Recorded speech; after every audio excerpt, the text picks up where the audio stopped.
Rimin berdoa dulu. Teman-teman, kita memulai pelajaran hari ini. Marilah kita berdoa menurut agama dan kepercayaan masing-masing. Berdoa mulai. Bismillahirrahmanirrahim.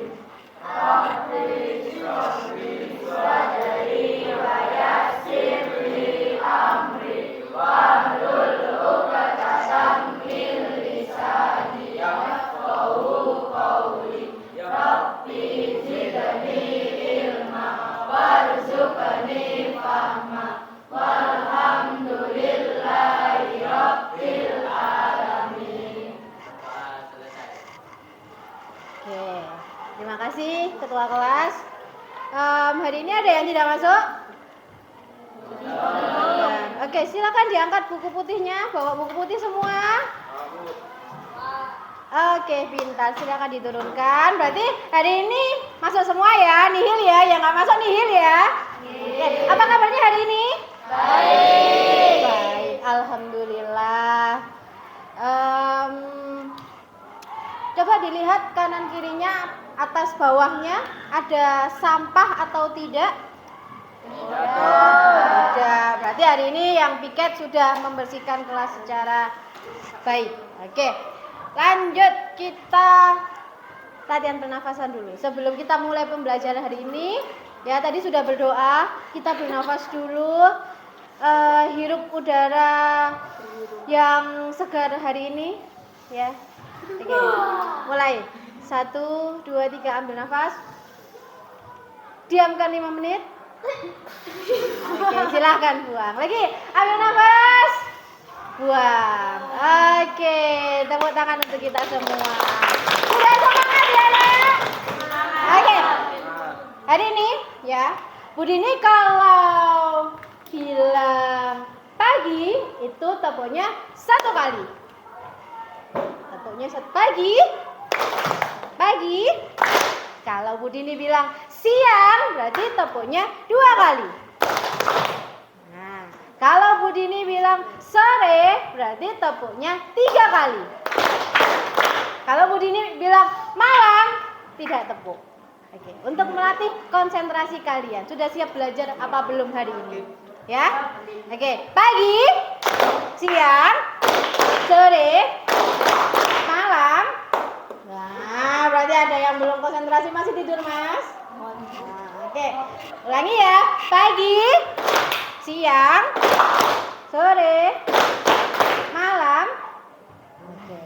Pagi, siang, sore, malam.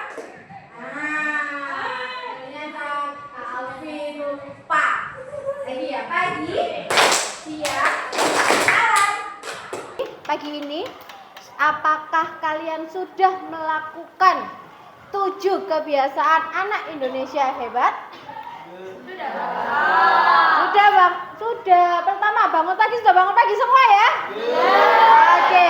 Yang kedua, tadi habis bangun terus ngapain? Ngapain? Sholat, beribadah, berolahraga. Sudah berolahraga? Sudah. Ada yang ke sekolah jalan kaki? Tidak, terus olahraganya ngapain? Olahraganya mandinya olahraga ya. Kita di lokasi, berarti kita akan mengetahui ruang.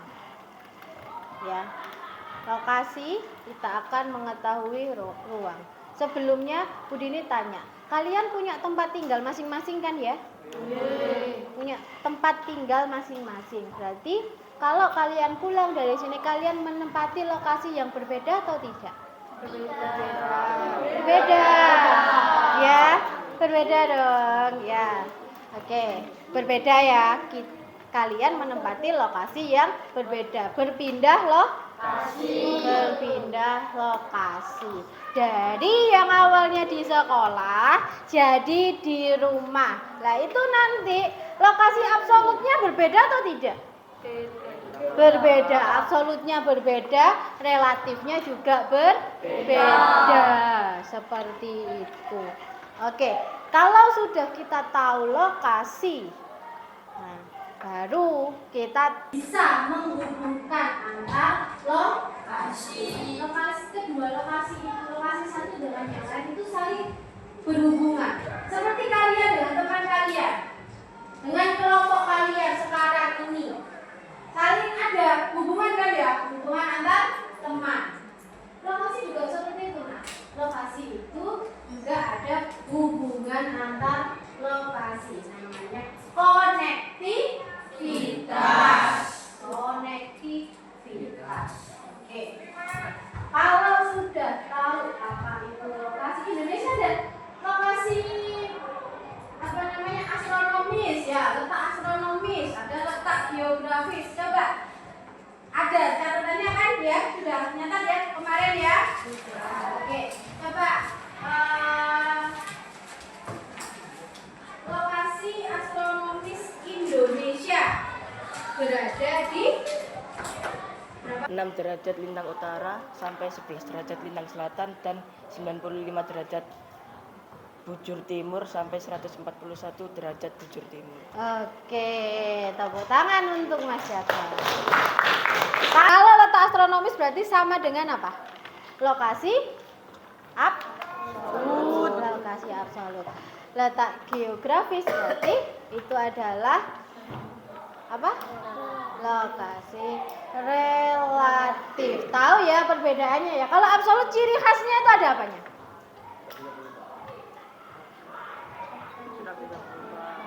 Ada apanya? Ada angkanya. Oke.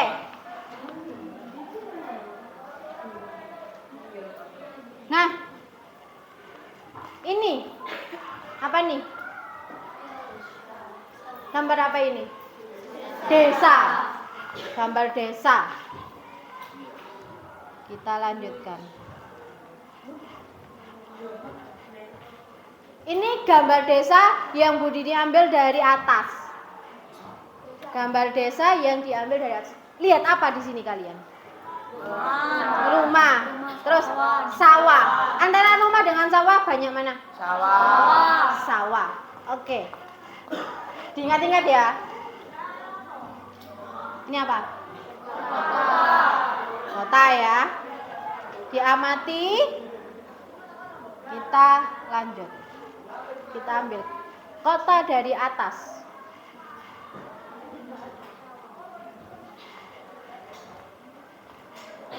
Nah, ada apanya? Lihat apa?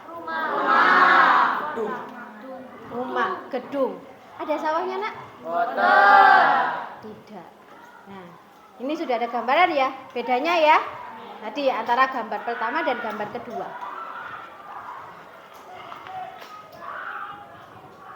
Nah, kita diskusi nih. Apa yang membuat desa dan kota saling terhubung? Antara tadi kan begini jelaskan, lokasi itu saling berhubungan. Nah, sekarang desa dan kota. Tadi ada gambar pertama ada gambar desa, yang kedua ada gambar kota. Apa yang bisa menghubungkan keduanya? Apa? Desa tadi apa? Tentang ekonomi, kata Mas Fahri ya, tentang ekonomi. Kalau di desa tadi gambarnya banyak apanya coba? Sawah. Banyak sawahnya, berarti hasil pertanian. Kalau di kota ada sawahnya enggak?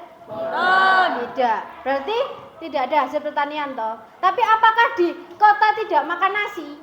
Makan. Dan nasinya dari mana? Di desa. Jadi di desa kirim apa? Kirim beras ke kota untuk makannya. Nah, kalau dari kota kasih apa? Barang industri. Punya tas semua? Punya sepatu semua? Nah, apakah tas dan sepatu kalian dibuat di desa? Tidak. Dibuat di mana, Nak? Oke, di kota. Nah, di sini desa dan kota memiliki sumber daya dan produk yang berbeda sehingga mereka saling melengkapi. Nah, tujuan pembelajaran hari ini, Bu Dini ingin kalian mampu menjelaskan konsep konektivitas antar ruang. Kalian mampu mengaplikasikan konsep konektivitas antar ruang dalam contoh kehidupan sehari-hari, dan kalian mampu merefleksikan dampak konektivitas antar ruang terhadap kehidupan sosial dan ekonomi. Nah, silakan dibuka buku paketnya halaman 40.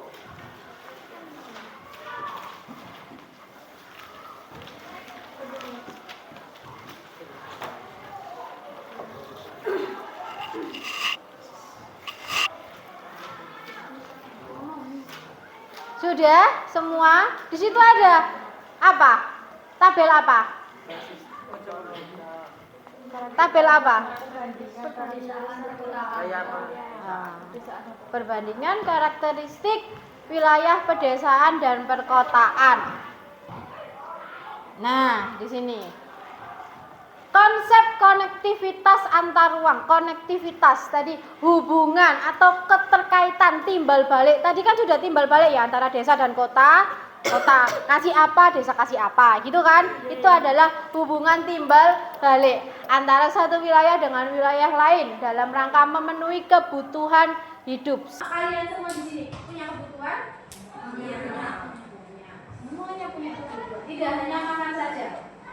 Kalau bayangkan saja, kalau kalian itu tidak ada barang-barang yang kalian gunakan dari kota, kalian sendiri, kalian ini berada di mana? Pedesaan atau perkotaan?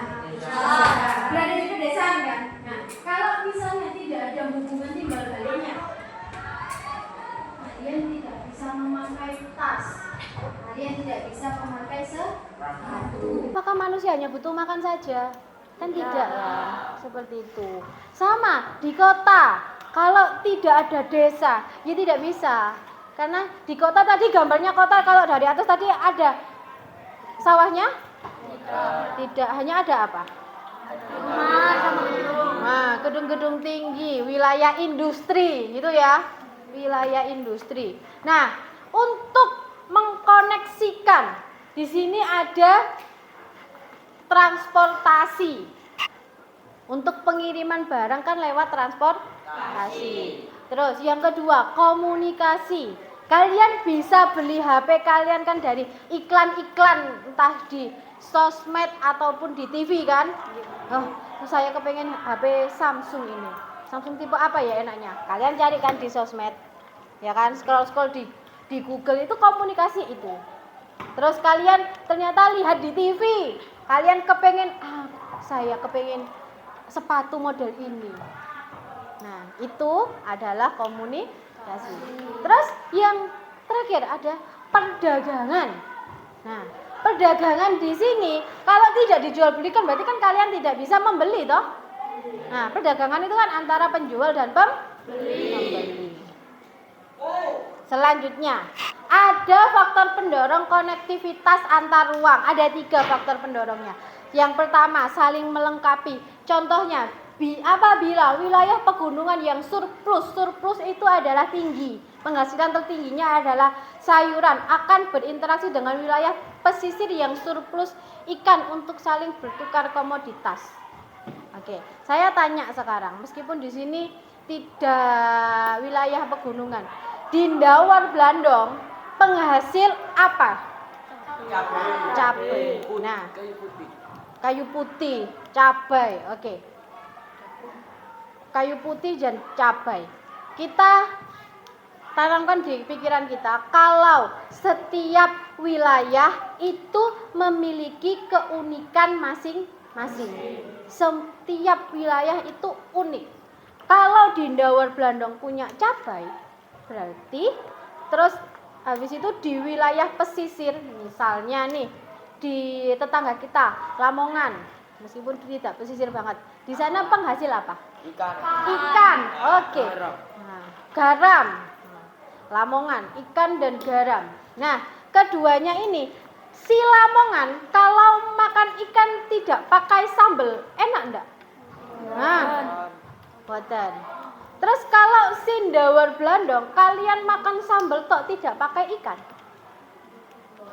Wah, tidak enak. Jadi kedua wilayah ini itu saling melengkapi, saling bertukar sumber daya. Ndawar Blandong dapat ikan dari Lamongan, Lamongan dapat cabai dari Ndawar Blandong, seperti itu. Yang kedua ada kesempatan antara seorang penduduk desa yang awalnya berbelanja di kota A kini beralih ke kota B karena jaraknya lebih dekat dan harga barangnya lebih murah. Nah, dulu sebelum kota Mojokerto ini sepesat sekarang perkembangannya, kan kalau misalnya pengen beli laptop, pengen beli barang-barang elektronik itu kita harus ke Surabaya. Ya tidak? Kita harus ke Surabaya. Nah, sekarang karena sudah berkembang pesat, sudah ada mall juga ya di kota Mojokerto. Kita apakah harus ke Surabaya? Tidak, kita beralih ke kota Mojokerto. Nah, ini namanya kesempatan antara. Terus kemudahan perpindahan. Nah, pembangunan jalan, bandara atau jaringan internet yang cepat itu akan memudahkan kita untuk misalnya kita transportasi dari Ndawar Blandong ke kota Mojokerto, jalannya bagaimana, Nak? Bagus ya. Jadi kita itu cepat kalau pengen ganti HP langsung ke Mojokerto, cepet ya gitu ya. Nah, bentuknya ada tadi mobilitas penduduk, transportasi barang dan komunikasi informasi. Mobilitas penduduk itu perpindahan penduduk antara desa dan kota. Banyak penduduk desa itu pergi ke kota untuk apa? Mencari pekerjaan, betul sekali. Untuk mencari pekerjaan. Nah, transportasi barang, perpindahan barang dan jasa dari wilayah produksi ke wilayah konsumsi. Misalnya wilayah produksi ke wilayah konsumsi. Produksinya di desa, dikonsumsi di kota. Itu sangat cepat. Terus komunikasi dan informasi tadi lewat TV, lewat internet, lewat sosial media kan cepat sekali. Kalian bisa mengetahui apa saja yang terjadi di kota, ya kan? Nah, oke, kalian ini sudah berkelompok 5-5 ya. Silahkan dibuka Chromebook-nya masing-masing.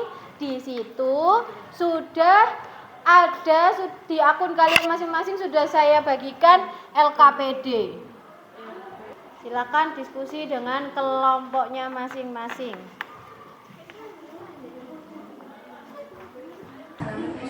Tolong sebelum mengerjakan kalian baca dulu petunjuknya. Di bawah kan ada petunjuknya ya.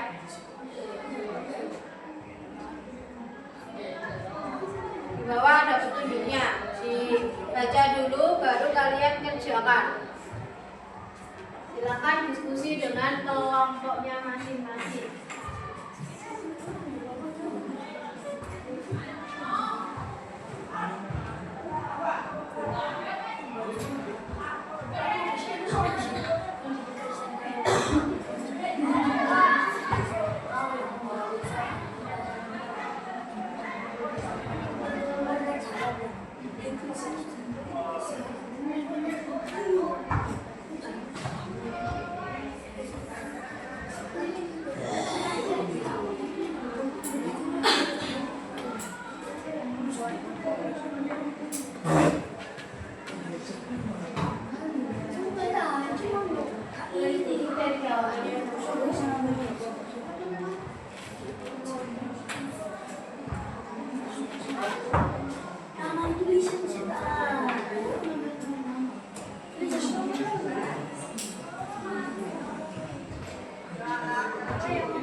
halaman berikutnya, Bu Dini tunjukkan dulu ya.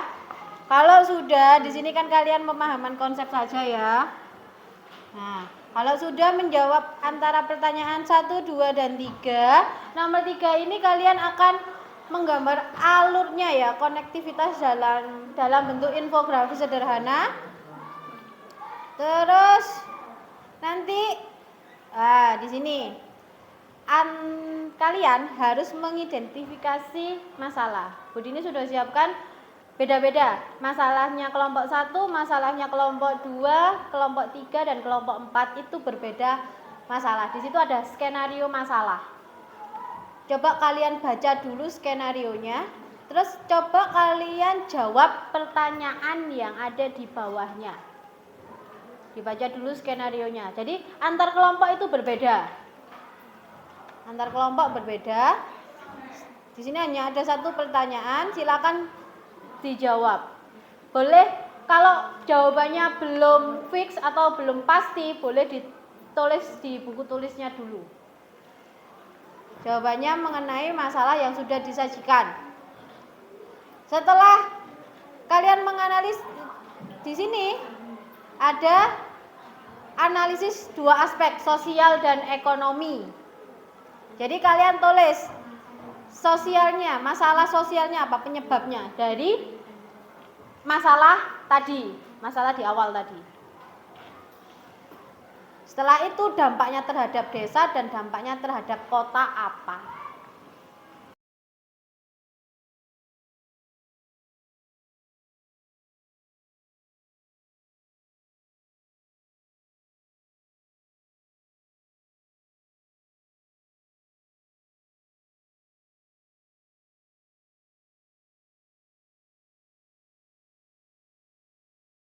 Kelompok 2.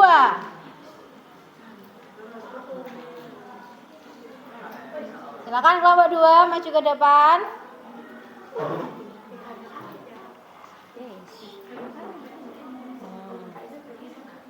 Kelompok 2, silakan. Kelompok 2, ayo cepat.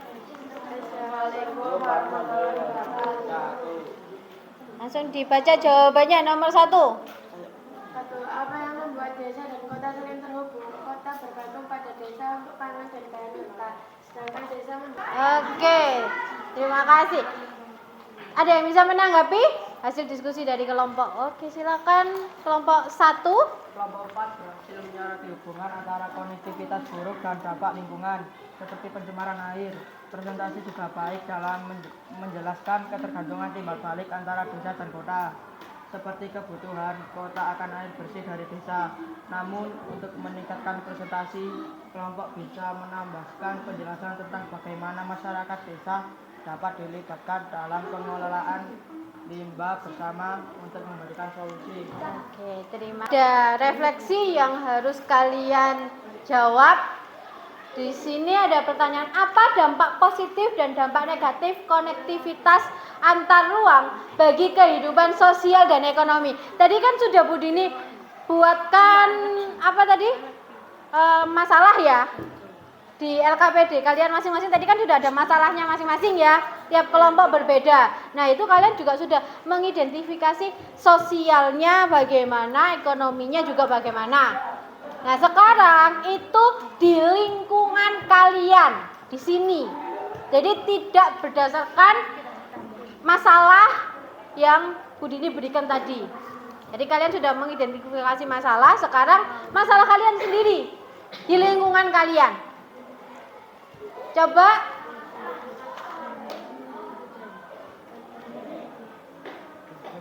sini ya, sudah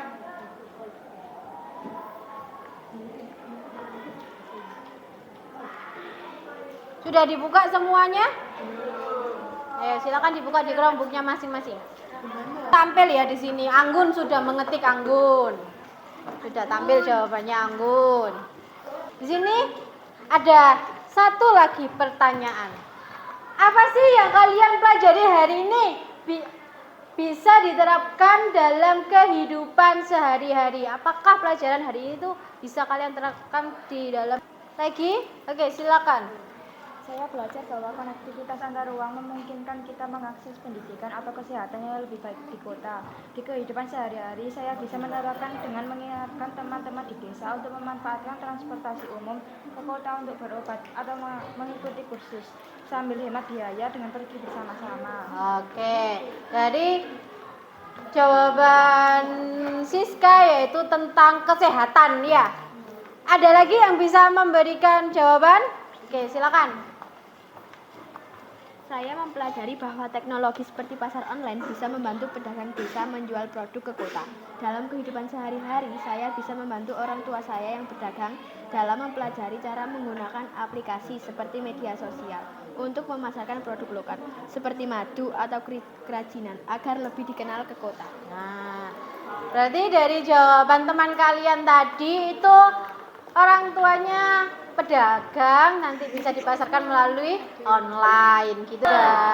Sudah. Jawaban kalian sudah oke.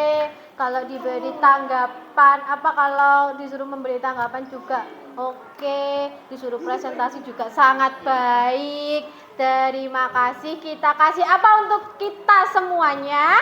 Kita kasih W, kita kasih O, kita kasih W. Wah, tepuk tangan semuanya. Yeay. Nah, Bu Dini terima kasih ya. Sekali lagi terima kasih, sangat-sangat berterima kasih. Kalian sudah mampu untuk menyerap apa yang sudah Bu Dini ajarkan pada hari ini, materi yang sudah saya berikan ke kalian.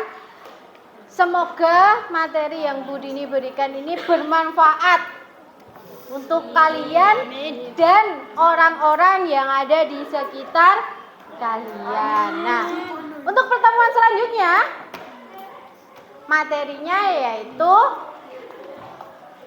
sebentar. Nah, oke.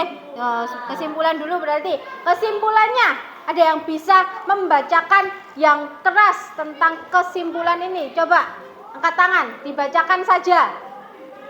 Silakan. Ayo, Liv.